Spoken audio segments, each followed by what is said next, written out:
TV Imaculada, o Evangelho em primeiro lugar.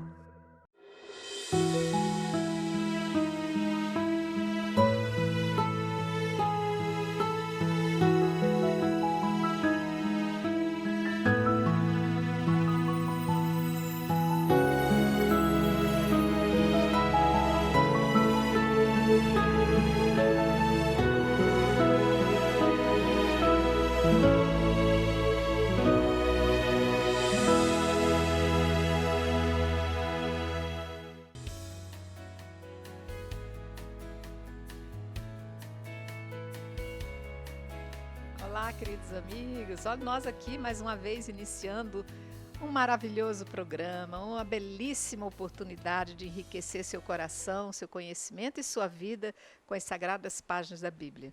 Estamos nessa nova temporada sobre os personagens da Bíblia, os grandes personagens da Bíblia, e nós estamos numa evolução conhecendo a cada programa um personagem mais espetacular que o outro. Programa passado, quem perdeu, por favor, vá, procure no YouTube, você haverá de encontrar sobre São João, esse grande evangelista chamado Apóstolo do Amor. Nós tivemos um bom deleite ao estudá-lo no programa passado e hoje nós vamos continuar. Hoje nós vamos conhecer um pouco mais sobre São João e eu conto aqui com nossos queridos mestres, agradeço a presença do nosso diácono José Carlos. Tamo junto. Nossa professora Ieda. É uma alegria estarmos aqui. Com eles a gente se enriquece. Aquilo que às vezes você estudando, olhando, passa despercebido, eles vão mostrar para a gente com uma riqueza que vai, com certeza, despertar em vocês outros conhecimentos e outras vontades. Então eu peço que vocês, agora estamos no livro de São João, peço que vocês entrem aí no capítulo 19 de São João. Vamos pegar o versículo 25, que vai dizer: perto da cruz de Jesus permaneciam de pé sua mãe, a irmã de sua mãe, Maria, mulher de Clopas ou Cleofas, e Maria Madalena. Jesus então, vendo sua mãe e perto dela o discípulo a quem amava, disse à sua mãe: mulher, eis teu filho. Disse depois ao discípulo: eis tua mãe. E a partir dessa hora, o discípulo a recebeu em sua casa. Depois, sabendo Jesus que tudo estava consumado, disse, para que se cumprisse a escritura até o fim: tenho sede. Estava ali um vaso cheio de vinagre. Fixando então uma esponja embebida de vinagre num ramo de hisopo, levaram-na à boca. Quando Jesus tomou o vinagre, disse: está consumado. E, inclinando a cabeça, entregou o Espírito. Nós vamos ver que esse belíssimo discípulo, menino, jovem, no programa passado nós dizíamos que ele foi chamado provavelmente quando tinha 16, 17 anos, aqui já por volta de seus 19, 20, é aquele único que vai permanecer ao pé da cruz, né? Então eu quero começar com o Ieda ou com o diácono, um de vocês que queiram explicar porque só esse, dos 12 que respiraram com Jesus, dormiram com Jesus, ouviram histórias e histórias, acompanharam Jesus, estiveram com ele em seu suor, em sua alegria, em seu embebedamento, digamos assim, quando eles faziam suas festas regadas a vinho, que era a bebida da alegria. Agora, todos o deixaram, permanece apenas o discípulo do amor, né, Ieda? Então, João Evangelista, o apóstolo João, ele é esse discípulo que permanece com Jesus, o único, né, aqui relatado no Evangelho segundo João, que permanece aos pés da cruz no momento da sua morte. Ele está junto com Jesus. E ele, por que só ele? Alguns dizem que porque ele foi aquele discípulo que encostou no peito de Jesus. Né? Então, toda vez que você se encosta no peito de Jesus, e nós falamos que podemos fazer isso através da Eucaristia, né, de uma forma espiritual, Jesus nos transforma, a gente sente o coração de Deus, a gente se sente mais próximo de Deus. E aí não dá mais para a gente abandonar esse Deus. A gente, a cada dia mais, a gente se apaixona, e vai sendo transformado por ele. Certamente também porque ele se sentia muito amado por Jesus. O texto aqui diz, né, o discípulo que ele amava, o discípulo que Jesus amava.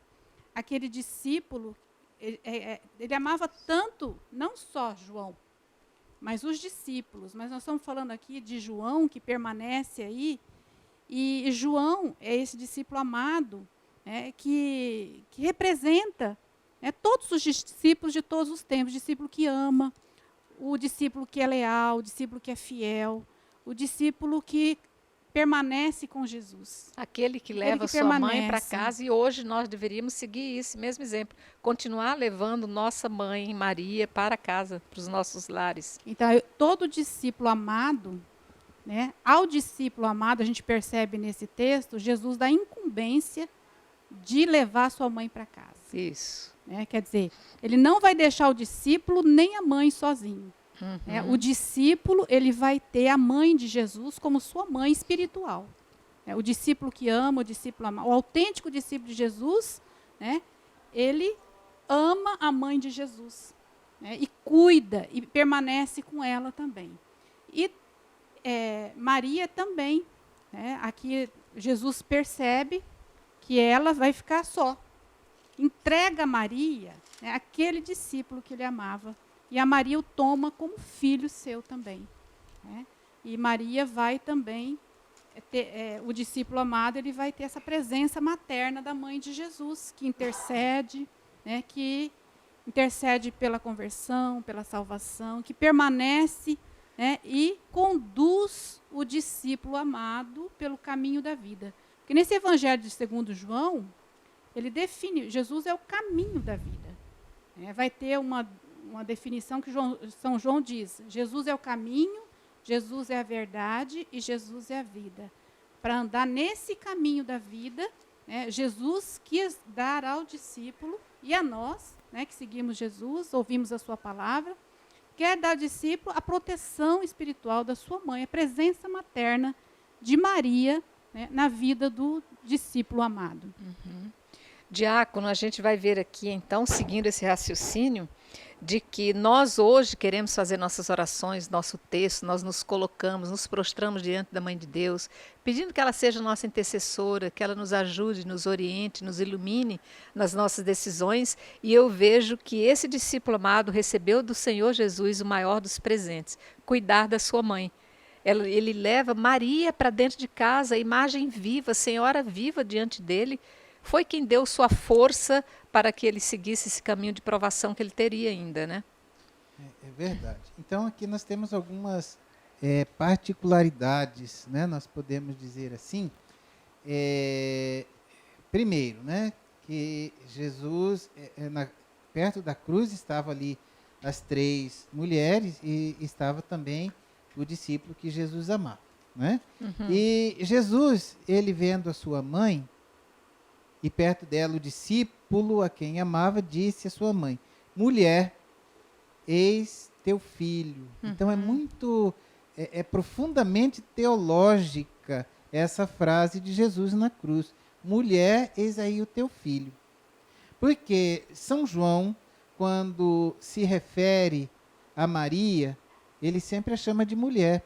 No capítulo 2, onde São João narra o primeiro sinal, que é nas bodas de Caná, Jesus transforma a água em vinho. Nosso Senhor chama Nossa Senhora de mulher. E aí, essa passagem ela é muito importante, porque tem algumas correntes teológicas cristãs que costumam detratar, de certa forma, a mãe de Deus e nossa, não é? Então, alguns alegam que ela teve outros filhos.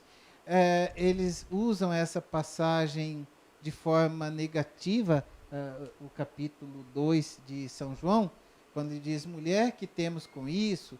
Ou noutra tradução, o que há entre mim e ti, mulher, minha hora ainda não chegou? Então, Jesus, lá no capítulo 2, ele chama Nossa Senhora de mulher.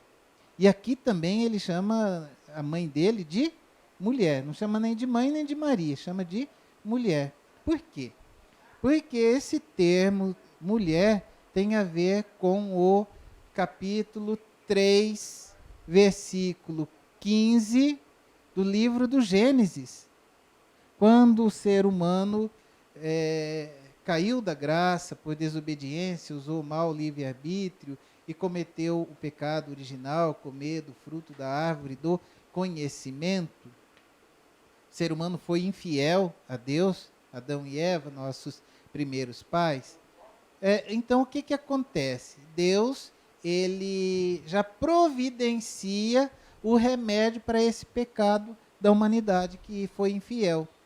Então, lá no capítulo 3, versículo 15 do livro do Gênesis, Deus diz à serpente que tinha tentado Adão e Eva, então ele diz, não é? Colocarei inimizade entre você e a mulher, entre a sua descendência e a descendência da mulher. Tu lhe ferirás o calcanhar e ela te ferirá a cabeça, ou em outra tradução, e ela vai lhe esmagar a cabeça. Já prenunciando, não é,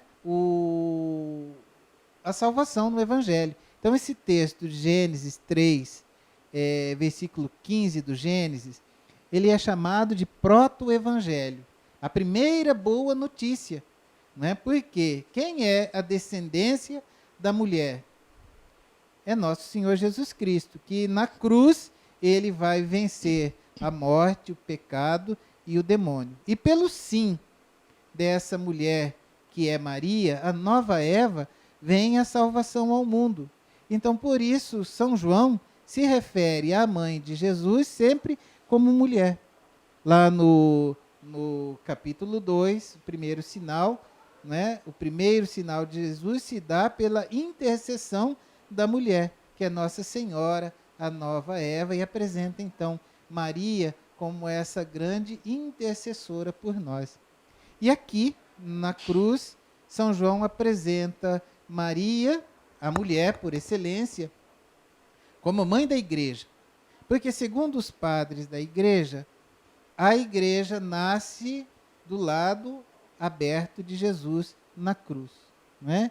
E todos nós, pelo batismo, nós somos incorporados ao corpo místico de Cristo.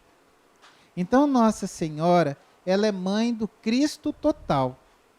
Não tem como ela ser mãe apenas da cabeça. Jesus é a cabeça do corpo. Ela é mãe do Cristo total. Ou seja, ela é mãe de Jesus, é mãe de Deus, porque Jesus é Deus, e é nossa mãe, porque nós somos a igreja.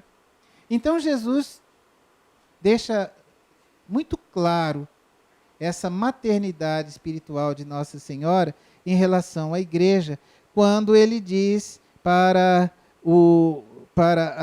a sua mãe e o discípulo amado. Para sua mãe ele diz: mulher, eis aí o teu filho. Ieda já explicou bastante para nós, né, Ieda, que o discípulo amado representa todos nós, não apenas São João, mas todos aqueles que abrem seu coração ao amor de Deus. Todos nós somos esse discípulo amado. Então, Jesus diz para João, mas diz para cada um de nós: mulher, eis aí, diz para ela em relação a nós, né, eis aí o teu filho. E depois, dizendo para o discípulo amado que representa cada um de nós: eis a tua mãe. Então, por isso que nós cremos, não é porque um homem qualquer ensinou, mas porque Deus, o próprio Jesus, nos revelou isso, dizendo ao discípulo amado que representa cada um de nós: eis aí a tua mãe. E agora, que coisa bonita a atitude de São João Evangelista, né, que representa cada um de nós. Ele, na mesma hora, a partir dessa hora, o discípulo recebeu em sua casa. Eu queria lembrar aqui que no grego essa palavra casa tem um sentido mais amplo. Né? Em grego é ta ídia, que significa recebeu em sua casa, em suas coisas, na sua particularidade, na sua intimidade. Significa que naquele mesmo momento, São João recebeu Nossa Senhora em seu coração, nas suas coisas, no seu ser. Na sua vida. Na sua vida, né? De forma completa. E isso é para cada um de nós. Nós vemos que nessa revelação de São João, no Evangelho, no capítulo 19, ele nos mostra, então, essa maternidade espiritual, que nós não podemos separar a nossa fé na pessoa de Jesus Cristo e colocar num plano inferior a mãe dele. É impossível. Então, assim como Jesus disse para o discípulo amado, eis aí a tua mãe, ele diz hoje para cada um de nós, eis aí a tua mãe. Agora, a nossa atitude deve ser semelhante à atitude de São João, do discípulo amado. Acolher a mãe de Jesus em nosso ser, na nossa vida, acolher a mãe de Jesus na nossa casa. Ok, agora eu vou pedir, nós estamos no Evangelho de São João. Vou pedir que vocês avancem, vamos lá para o capítulo 20. Vamos ter mais um trechinho para conhecer um pouco mais sobre São João, do versículo 1 até o 10º. Vai dizer, no primeiro dia da semana, Maria Madalena vai ao sepulcro de madrugada, quando ainda estava escuro, e vê que a pedra fora retirada do sepulcro. Corre então e vai a Simão Pedro e ao outro discípulo que Jesus amava e lhes diz, retiraram o Senhor do sepulcro e não sabemos onde o colocaram. Pedro saiu então com o outro discípulo e se dirigiram ao sepulcro. Os dois corriam juntos, mas o outro discípulo correu mais depressa que Pedro e chegou primeiro ao sepulcro. Inclinando-se, viu as faixas de linho por terra, mas não entrou. Então chega também Simão Pedro, que o seguia, e entra no sepulcro, vê as faixas de linho por terra e o sudário que cobria a cabeça de Jesus. O sudário não estava com os panos de linho no chão, mas enrolado em lugar à parte. Então entrou também o outro discípulo, que chegara primeiro ao sepulcro, e viu e creu, pois ainda não tinha compreendido que, conforme a Escritura, ele devia ressuscitar dos mortos. Os discípulos, então, voltaram para casa. Ieda, aqui o vigor, né, que a gente já estava começando o programa, já avaliando mais ou menos a idade de João, o vigor de João, que o faz ser impetuoso e mais rápido, toma a frente de Pedro, que já cansado, já sem conseguir correr tanto quanto ele, vai chegar atrasado. Então, a questão do vigor, ele era mais jovem que Pedro, certamente, né? Mais jovem do grupo dos apóstolos. Metade da idade de Pedro, né? Vamos dizer assim, né? É. Então, por ser jovem, certamente chegou primeiro, mas aí o autor tem uma intenção com relação a essa corrida. Certo. Né? A intenção não é a questão da preparação física. Ele não quer dizer que ele chegou primeiro porque ele era mais jovem. Uhum. Ele quer dizer que ele chegou primeiro porque ele ama. Porque ele é o discípulo amado. Então, quem ama, chega primeiro. Corre, né? Passa na frente. Mas, então, ele tem essa intenção. Quem ama também vê e acredita. E aí, então, nós temos essa cena, né? Que o discípulo amado, porque ama, acredita. Né? Acredita na ressurreição, que Jesus está vivo, que a morte, né, que a última palavra não é da morte, mas é do amor e da vida. Uhum. E aí, esse discípulo, ele vê e acredita. Pedro, ele ainda fica, né, não acredita ainda, fica meio na dúvida, eles vão embora para casa, né, mas o discípulo amado, por amar, ele acredita. Que não foi por acaso, não foi coincidência que os panos estavam no túmulo e estavam bem dobradinhos. Quem vai roubar o corpo não tem o trabalho de dobrar aí o pano, né, o sudário. E ele, então, isso nos indica que o Pedro ainda, né, duvida, porque ainda está distante de Jesus. A gente percebe que a todo momento esse discípulo amado ele vai querer aproximar Simão Pedro de Jesus. Outra né? coisa que também chama atenção, essa questão dos panos, geralmente quem está com raiva, correndo, agitado, querendo cometer um ilícito, ele realmente demonstra seu sentimento nos panos que joga, como você colocou, né? Jesus, então, como vai ser ele o autor da sua própria ressurreição, ele mostrando seu amor, sua paciência, seu ato pensado, estudado, querido e desejado, dobra e deixa tudo arrumadinho, né, diácono? É um grande exemplo para nós, nas nossas famílias, né, que levantamos do nosso sono e às vezes deixamos lá a cama toda desarrumada para a mamãe Para a arrumar, mamãe né? arrumar. Nosso Senhor não é? Ele acorda, né, do sono, levanta-se na ressurreição, mas deixa os paninhos todos, né, ali dobradinhos, né? E então nós vemos aqui mais uma vez que São João é o discípulo que Jesus amava, né? E foi muito bem explicado aí pela Ieda essa questão do amor, né? Eles correm, João porque ama e João porque é mais jovem, ele chega primeiro. Agora é muito bonito que João ele espera, ele reconhece aí a autoridade de Pedro e ele chega, mas ele espera Pedro. Pedro entra primeiro. Ele reconhece a autoridade de Pedro. Então, depois que Pedro entra, João, né, o outro discípulo, diz aqui, entra. E é interessante que Pedro não reconhece ainda que Jesus ressuscitou. Ele fica ali meio perturbado, preocupado.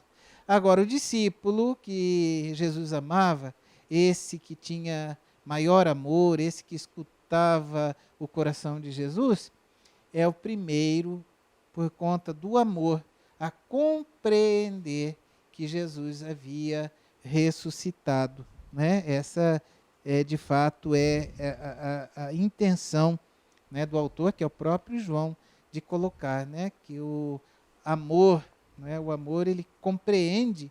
Através do amor, nós compreendemos mais facilmente a revelação de Jesus. Quando nós nos abandonamos ao amor de Deus, né, então a gente compreende a revelação. Quando a gente não ama tanto, ou quando a gente não ama a Deus, é mais difícil compreender os mistérios do amor de Deus. Né?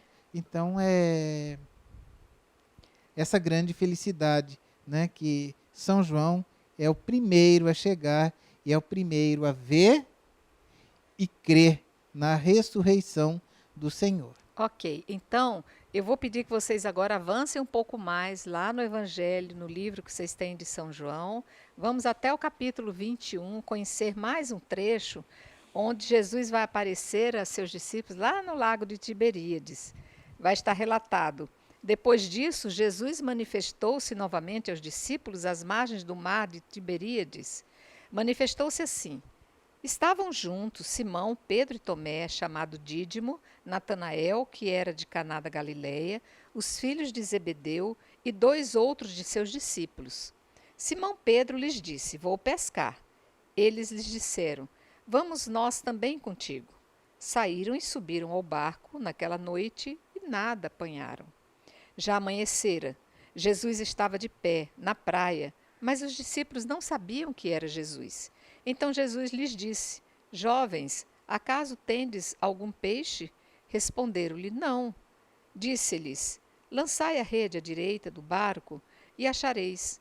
Lançaram então, e já não tinham força para puxá-la por causa da quantidade de peixes. Aquele discípulo que Jesus amava disse então a Pedro: é o Senhor. Simão Pedro, ouvindo dizer: é o Senhor, vestiu a roupa porque estava nu e atirou-se ao mar. Os outros discípulos, que não estavam longe da terra, mas cerca de 200 côvades, vieram com o barco arrastando as redes com o peixe. Quando saltaram em terra, viram brasas acesas, tendo por cima peixe e pão. Jesus lhes disse: trazei alguns dos peixes que apanhastes. Simão Pedro subiu então ao barco e arrastou para a terra a rede, cheia, de 153 peixes grandes. E apesar de serem tantos, a rede não se rompeu. Disse-lhe Jesus: vinde comer. Nenhum dos discípulos ousava perguntar-lhe: quem és tu? Porque sabiam que era o Senhor. Jesus aproxima-se, toma o pão e o distribui entre eles. Faz o mesmo com os peixes. Foi esta a terceira vez que Jesus se manifestou aos discípulos, depois de ressuscitado dos mortos. Que passagem linda, belíssima. Impossível alguém imaginar que aquele homem que estava assando um peixe à beira da praia fosse o ressuscitado a quem eles tanto queriam encontrar, né, Ieda? Então, é interessante, essa passagem é muito linda, né? Porque verdade. o discípulo amado, ele intui, diante da pesca milagrosa, da Sim. quantidade de peixes, só pode ser Jesus. Da forma como ele ordenou, vai, lança as redes. E só pode ser o Senhor. E aí ele fala para Pedro, é o Senhor. E Pedro, imediatamente, o texto diz que Pedro estava nu, né? Ele se lança ao mar e vai atrás de Jesus. É interessante, enquanto você estava lendo, me veio a passagem assim, muitas vezes a gente quer o extraordinário, a gente está em busca de um milagre. Deus, ele se manifesta no extraordinário, né? E aqui o discípulo ele fala assim, é o Senhor. E muitas vezes, nas pequenas coisas, a gente não reconhece essa presença do Senhor, né?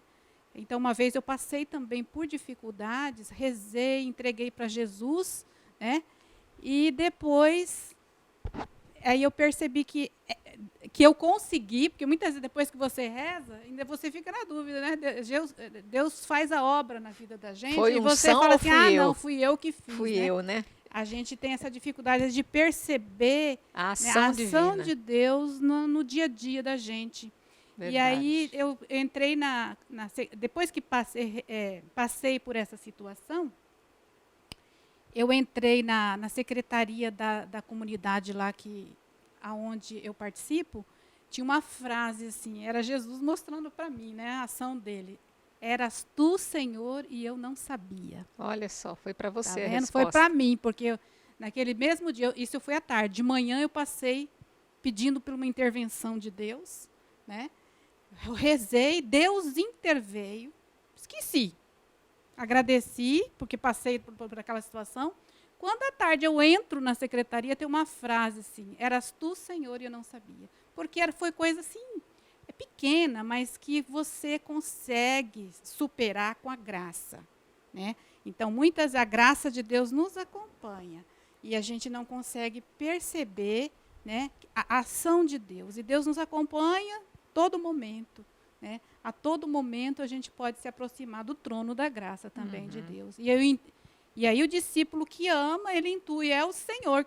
É o Senhor, é a presença dele, é ele que está agindo a quantidade de peixes, né?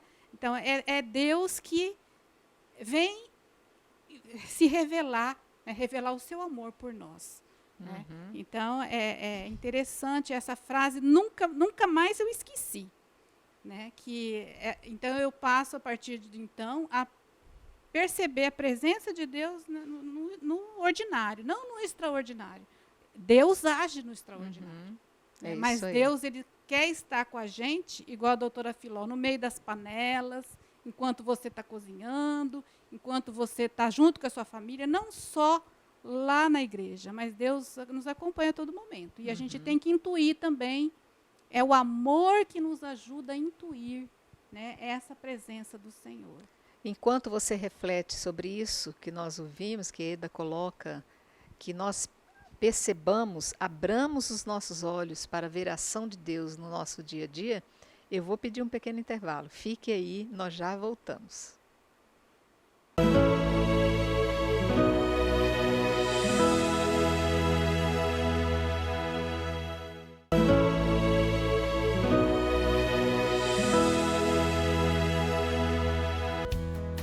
Olá, queridos, voltamos.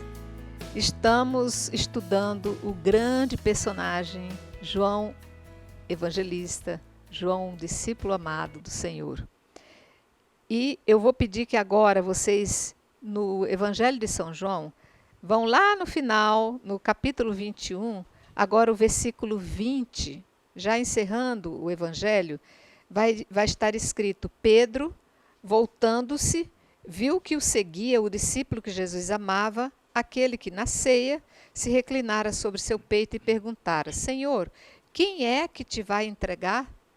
Pedro, vendo-o, disse a Jesus: Senhor, é ele? Disse-lhe Jesus: Se eu quero que ele permaneça. Não, gente, espera aí, aqui eu já troquei tudo, eu acho. Podemos voltar? Podemos. Ou vocês recortam? Eu acho que eu perdi aqui o fio da meada. Fiquei Voltar é meio. melhor, que é mais fácil de recortar. Ah, perdão, tá? Perdão, risca aí, esquece. As melhores Eu famílias me de Nova perdi York. aqui. As melhores famílias de Nova York.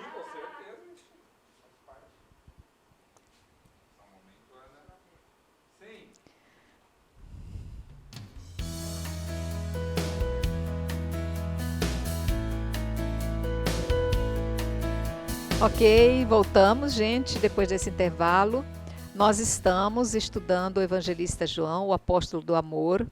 E eu peço que vocês que estão aí com o Evangelho de São João aberto, vão lá no capítulo 21, no versículo 20, vai estar escrito: Pedro, voltando-se, viu que o seguia o discípulo que Jesus amava, aquele que na ceia se reclinara sobre seu peito e perguntara: Senhor, quem é que te vai entregar? Pedro, vendo-o, disse a Jesus: Senhor, é ele? E ele? Jesus lhe disse: Se eu quero que ele permaneça até que eu venha, que te importa? Quanto a ti, segue-me. Divulgou-se então entre os irmãos a notícia de que aquele discípulo não morreria. Jesus, porém, não disse que ele não morreria, mas: Se quero que ele permaneça até que eu venha. Este é o discípulo que dá testemunho dessas coisas e foi quem as escreveu. E sabemos que o seu testemunho é verdadeiro. Há, porém, muitas coisas que Jesus fez. Se fossem escritas, uma por uma, creio que o mundo não poderia conter os livros que se escreveriam. Então, voltamos aqui àquela curiosidade naquela época de que um iria traí-lo, né, Ieda? Começa a haver aquela sondagem. Quem de nós, Senhor, porque muitas vezes estamos sujeitos a traições que não estamos preparados para isso, né? Não sabemos quem de nós poderá trair, né? Estamos todos sujeitos a isso. Falando em traição, e o pior é que quem trai o Jesus não é o inimigo dele. Exatamente. Né? Quem trai Jesus é aquele que está com Jesus na mesa com ele. Alguém que é íntimo dele, que caminha com ele, que permanece com ele. Todos nós estamos sujeitos a trair, né, em um determinado momento da vida. Mas nós temos que rezar e confiar na misericórdia de Deus, porque é Deus que nos salva. Nós não temos, por si só, a capacidade de nos salvar, por melhor que nós sejamos como pessoas. Né? Por mais que nós experimentemos o amor de Deus, quem vai nos salvar, quem nos salva é Jesus, com a sua graça, com o seu amor, com a sua misericórdia em nossas vidas. Né? Então, aqui é interessante que Pedro, ele está... Jesus, antes desse trecho, né, versículos passados, Pedro, então, professa a fé em Jesus, dizendo que ama Jesus 3 vezes. Jesus fala, então, você vai apacentar minhas ovelhas, né, cuida das minhas ovelhas, e vem e segue-me. Agora, Pedro quer saber, João está atrás de Pedro. João também está seguindo Jesus, atrás de Pedro.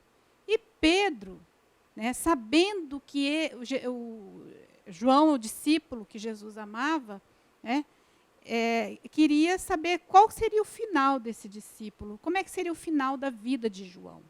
Né? E aí ele quer saber, né? E Jesus fala assim, ó, quanto a você não lhe cabe isso. Né? Você cuida de você. Quanto a ele, né, você vem e me siga, mas quanto a ele, você não tem não, que... é porque corria um boato aqui, né, de que esse discípulo João, ele não morreria. por ele amar, por ele ter feito a experiência mais profunda do amor de Jesus, Por ser o queridinho da de graça Jesus, por de ser o mascote Deus, da turma. dele ter feito essa experiência, então corria, porque aqui no evangelho dele ele se sente muito amado, preferido, predileto. É o ideal do apóstolo, o ideal do discípulo, né? Então ele Pedro queria descobrir esse mistério também, porque esse é mistério, né? O que vai acontecer comigo, né? Eu tenho que te seguir. E ele, como que vai ficar a situação dele, né? Aí Jesus fala, olha, quanto a você, cabe a você me seguir, né? Com relação a ele, deixa que eu, né, Ou seja, conduzo. cada um cuide do seu Cada destino. não se preocupa com o outro, não. Cuida da sua vida, né? Faz o que você tem que fazer, né? E aí a gente entra na segunda conclusão desse Evangelho de São João, que é o finalzinho já do Evangelho, que ele diz ali no 24, no versículo 24, né? Este é o discípulo que deu testemunho destas coisas e que as escreveu. Então, o discípulo amado, o apóstolo amado, ele dá um testemunho belíssimo através da sua obra, né? E depois desse discípulo amado, João, ver, ouvir, né, ele vai nos transmitir a sua mais profunda experiência com Jesus ressuscitado. Diácono, aqui eu vejo que no final deixa a gente meio ansioso, né? Porque ele fala assim, que Jesus fez muitas outras coisas que se fossem escritas não caberiam em todos os livros do mundo, né? O que nós perdemos de riqueza do que Jesus deixou quando esteve aqui, né? Bom, isso aqui, cabe a gente lembrar que este epílogo, capítulo 21, ele é um apêndice que provavelmente foi escrito pelos discípulos de São João, pela chamada escola joanina, né? Porque originalmente esse evangelho ele terminava no versículo 30 do capítulo 20, dizendo, Jesus fez ainda diante de seus discípulos muitos outros sinais que não se acham escritos neste livro. Esses, porém, foram escritos, os sinais, para crerdes que Jesus Cristo é o Filho de Deus e para que, crendo, tenhais vida em seu nome. Então, nós temos esse apêndice feito pela comunidade joanina, no qual se recorda a pesca milagrosa, se recorda que o discípulo amado, ele foi o primeiro a reconhecer que aquele homem na praia era o Senhor, né? Recorda essa pesca, recorda a refeição, recorda as 3 afirmações do amor de São Pedro, não é, por Jesus. Jesus confirma Pedro, e aí então Pedro ele quer saber esse destino, o que vai acontecer com São João. E Jesus diz para São Pedro, o que importa, né, para você saber sobre isso, né? Mas ele profetiza então que ele diz assim, que importa se eu quiser que ele, João, espere até que eu venha. Então, muitos entenderam que essa vinda de Jesus se referia à parousia. A parousia é a volta gloriosa de nosso Senhor. Mas Jesus quis dizer que ele não iria conhecer a morte no martírio, assim como São Pedro, que foi crucificado. De fato, relata a tradição que São João foi morar em Éfeso, e lá no livro do Apocalipse, atribuído também a São João, outros dizem que foi outro João da comunidade joanina, mas lá no livro do Apocalipse, ele diz que foi então desterrado, que foi exilado para a ilha de Patmos, né, por conta, né, da perseguição, por ele anunciar o evangelho de Jesus Cristo. Mas antes dele ser desterrado, o imperador Domitiano, que estava fazendo essa grande perseguição, ele mandou fritar São João dentro de um tacho de óleo fervente, não é? mas milagrosamente ele foi preservado. E diante disso, então, ele foi desterrado. Então, isso confirma essa previsão de Jesus, de que ele não morreria até o encontro com Jesus, né? Ou seja, até a morte natural dele, que segundo a tradição acontece depois na cidade de Éfeso, né? E então esse é um apêndice feito pela comunidade e que vai reiterar, não é, que João é o discípulo que dá testemunho daquilo que ele escreveu, porque sabemos, diz a comunidade, o seu testemunho é verdadeiro. E depois vai dizer que muitas coisas Jesus fez, que se fosse escrita uma por uma, não caberia em todos os livros do mundo, não é? E não caberia mesmo, porque Jesus ele é a palavra, é isso que São João ensina para nós, ensina para a comunidade, que Jesus é a palavra que se fez carne e habitou entre nós. E se ele é a palavra, se ele é o verbo encarnado, se Jesus Cristo é o Filho de Deus, ele não pode caber nem em todos os livros do mundo. Então a Bíblia é a palavra de Deus porque ela contém a palavra de Deus. Mas a Bíblia não é toda a palavra de Deus, porque a palavra de Deus é Jesus. Sim. E ele não pode se conter nem em todos os livros do mundo. Muito bem. Eu vou pedir agora que nós possamos abrir a primeira carta de São João. Vai estar lá mais para o finalzinho, depois de São Pedro, primeira epístola de São João, na verdade é uma carta. E vocês abram aí no capítulo 4, versículo 7 até o final. Vai ser um poema belíssimo, escrito por São João, que vai dizer: Amados, amemo-nos uns aos outros, pois o amor vem de Deus e todo aquele que ama nasceu de Deus e conhece a Deus. Aquele que não ama não conheceu a Deus, porque Deus é amor. Nisto se manifestou o amor de Deus por nós. Deus enviou o seu Filho único ao mundo para que vivamos por ele. Nisto consiste o amor. Não fomos nós que amamos a Deus, mas foi ele quem nos amou e enviou-nos seu Filho como vítima de expiação pelos nossos pecados. Amados, se Deus assim nos amou, devemos nós também amar-nos uns aos outros. Ninguém jamais contemplou a Deus. Se nos amarmos uns aos outros, Deus permanece em nós e o seu amor em nós é realizado. Nisto reconhecemos que permanecemos nele e ele em nós. Ele nos deu o seu Espírito. E nós contemplamos e testemunhamos que o Pai enviou o seu Filho como Salvador do mundo. Aquele que confessa que Jesus é o Filho de Deus, Deus permanece nele e ele em Deus. E nós temos reconhecido o amor de Deus por nós e nele cremos. Deus é amor. Aquele que permanece no amor permanece em Deus e Deus permanece nele. Nisto consiste a perfeição do amor em nós, que tenhamos plena confiança no dia do julgamento, porque tal como ele é, também somos nós neste mundo. Não há temor no amor. Ao contrário, o perfeito amor lança fora o temor, porque o temor implica castigo, e o que teme não chegou à perfeição do amor. Quanto a nós, amemos, porque ele nos amou primeiro. Se alguém disser, amo a Deus, mas odeia o seu irmão, é um mentiroso. Pois quem não ama seu irmão a quem vê a Deus, a quem não vê, não poderá amar. E este é o mandamento que dele recebemos.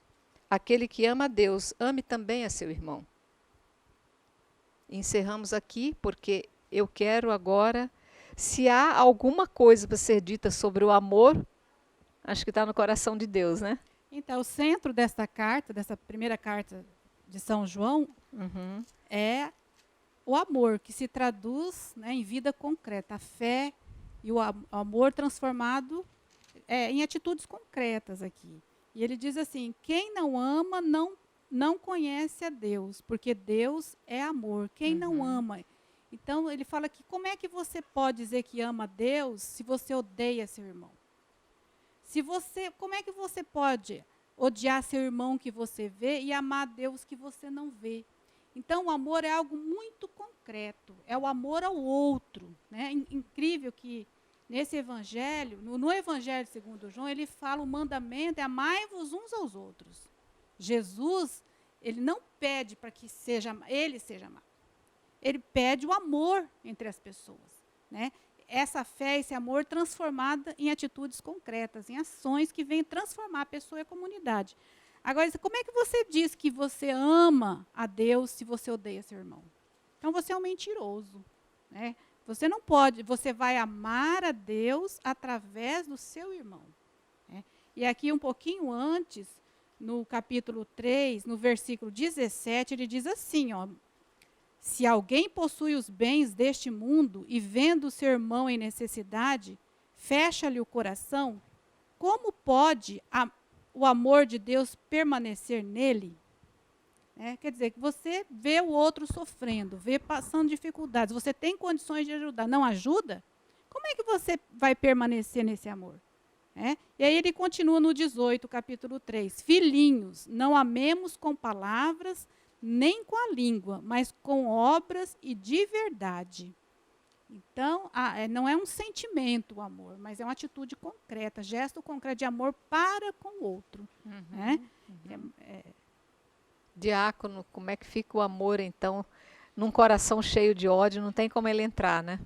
Em 2019, nós tivemos um retiro próprio do clero, e o pregador fez uma bonita reflexão sobre essa passagem e que eu gostaria de enriquecer, acrescentando tudo aquilo que a Ieda também colocou. Não é? É assim, primeiro ponto, o amor é o distintivo do cristão. Se eu digo que eu sou cristão, mas eu não amo, então eu sou mentiroso, né? Distintivo. Quando eu era criança, passavam muito aqueles filmes de bang bang, e a gente conhecia o xerife, que o xerife não era bandido, porque ele tinha uma estrela, ele tinha um distintivo. Então você olhava aquela estrelinha no peito do xerife, aquele lá é o xerife, é aquele lá que vai combater o bandido, né? Pois bem, então o distintivo do cristão, aquilo que deve estar no nosso peito, segundo São João, é o amor, né? E esse amor, ele é a participação na essência de Deus, porque São João diz que Deus é amor, né? Santo Agostinho dizia que Deus é amor, o Pai é aquele que ama, o Filho é o amado, e o Espírito Santo é o amor que une o Pai e o Filho, e que nos une nessa mesma comunhão ao Pai e Filho. É o Espírito Santo, que é chamado por Santo Agostinho de amor, que nos une também a Deus e nos une entre nós. Então, esse amor a qual nós devemos nos abrir, e que São João Evangelista ele se abriu, porque nós vimos lá no programa anterior que era muito diferente, né? Era impulsivo, era agressivo, queria jogar fogo do céu sobre os samaritanos. Né? Aqui nós vemos uma pessoa transformada pelo amor, porque ele se abriu à essência do amor, que é o próprio Deus. E que Deus tem essa iniciativa, ele revela para nós, né? Nisso consiste o amor. Não fomos nós que amamos a Deus, mas ele nos amou primeiro e enviou seu Filho. Outro ponto importante, a comunhão. Né? Na Santa Missa, nós comungamos o corpo de Cristo. O que significa isso? Estar em comunhão com Deus. Por isso que a Eucaristia se chama comunhão. Mas nós devemos comungar o Cristo na missa, mas comungarmos os nossos irmãos também, assim, nessa vivência do amor. O que mais? Deus é amor. Essa é a essência de Deus, e Eda já explicou. Agora, no versículo 17, a caridade é o critério do julgamento. Numa das passagens lá de Lucas, quando aquela pecadora lava os pés de Jesus, então Jesus diz que os muitos pecados dela foram perdoados porque ela muito amou. E São João testemunhou isso, ele estava junto também. Então ele diz aqui que nisso consiste a perfeição do amor em nós, que tenhamos plena confiança no dia do julgamento, porque tal como ele é, também nós somos neste mundo. Então, o critério do nosso julgamento é o amor que nós vivemos na prática no nosso dia a dia. Amor a Deus e também amor ao próximo. Outro pontinho aqui rapidinho que gostaria de colocar. Não há temor no amor. O perfeito amor lança fora o temor, porque o temor implica castigo, e o que teme não chegou à perfeição do amor. Então a perfeição, buscar viver a santidade, é o temor filial a Deus, que é diferente do temor servil. Eu sirvo a Deus porque eu tenho medo de ir para o inferno. É uma forma, é a forma imperfeita, digamos assim. Agora, se eu quero viver a perfeição, a santidade, eu amo a Deus porque eu sei que Ele me amou primeiro e eu sou filho dEle, então eu amo, Ele é meu Pai. Então, eu amo a Ele e também amo os meus irmãos, somos filhos do mesmo Pai, né? Por fim, eu gostaria de colocar aqui a questão do amor a Deus e o amor ao próximo, só para finalizar, né? Da minha parte, para depois passar para a Ieda. Então, se alguém disser, amo a Deus, mas odeia seu irmão, é um mentiroso. Isso acontece muito no meio de nós, né? Tem gente que diz que ama a Deus, vai lá, adora o Santíssimo, participa da missa, mas carrega ódio do irmão dentro do coração. Se isso está acontecendo comigo, ou com qualquer um de nós estamos vivendo, então, uma mentira, uma hipocrisia na nossa fé. Porque como que eu vou dizer que eu amo a Deus, que eu não vejo, se eu odeio o irmão que eu vejo? Né? Então, é isso que São Paulo coloca para nós. Né? Então, este é o grande mandamento que São João coloca para nós. Este é o mandamento que dele recebemos. Aquele que ama a Deus, ame também seu irmão. E aqui ele está lembrando do Evangelho, que ele mesmo escreveu, o grande mandamento de Jesus, no qual Jesus dá, segundo São João, e esse mandamento, a novidade, só tem nos escritos joaninos. Nos sinóticos tem o que já tem no Antigo Testamento, amar a Deus sobre todas as coisas, ao próximo como a si mesmo. A novidade que aparece em João, porque ele experimentou o amor de Deus em si, ele se sentia o discípulo que Jesus mais amava, então ele revela para nós o mandamento novo: amai-vos uns aos outros como eu vos amei. Ou seja, amar a Deus e amar ao próximo sem medida. Jesus nos amou sem medida. E é isso que São João, o apóstolo do amor, o discípulo do amor, ele transmite da sua experiência com esse amor de Deus.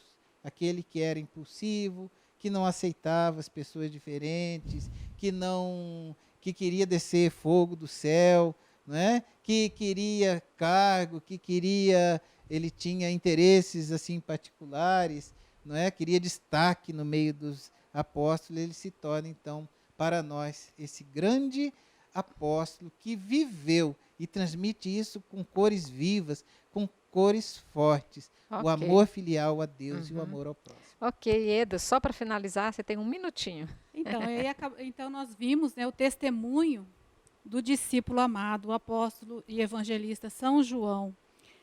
Então, é só uma curiosidade, o diácono falou, ele morreu em Éfeso, com a idade bastante avançada, e mesmo com a idade avançada, ele continuou exercendo o seu ministério, e foi nessa comunidade de Éfeso que os escritos de São João foram encontrados. Os evangelhos, as cartas, né, as 3 cartas e o Apocalipse. Ele foi dos autores do Novo Testamento, o segundo que mais escreveu. O primeiro foi São Paulo. E também a morte dele foi um dos últimos apóstolos a morrer. E uma curiosidade, seu irmão Tiago foi o primeiro, né, apóstolo a sofrer o martírio, como a gente atesta em Atos 12, capítulo 12, versículo 2. Enquanto que João foi o último dos apóstolos a deixar o céu. Um começou e o outro terminou. Ele tinha uma atividade, foi assim, muito ativo no seu ministério. E deu o seu testemunho, né, que serve de modelo para a gente como discípulo. Muito bem. Conhecemos um pouco. Claro que deveríamos ter muito mais tempo para falar sobre São João, mas ficou aqui um pouquinho do que nós conseguimos passar sobre ele, para que você agora, provocado nessa colocação, vá em busca de mais conhecimento, mergulhe mais na vida desse grande evangelista do amor. Queremos agradecer a presença de nossos mestres, nossos professores, que nos enriqueceram com esse estudo de hoje, e dizer que os nossos programas estão todos nas plataformas do YouTube. Portanto, se perdeu um programa anterior ou se você ouviu falar e ficou curioso, é só digitar na busca do YouTube e você encontrará. Fiquem com Deus, muito obrigada pelo estar conosco e salve Maria Imaculada. Salve Maria Imaculada.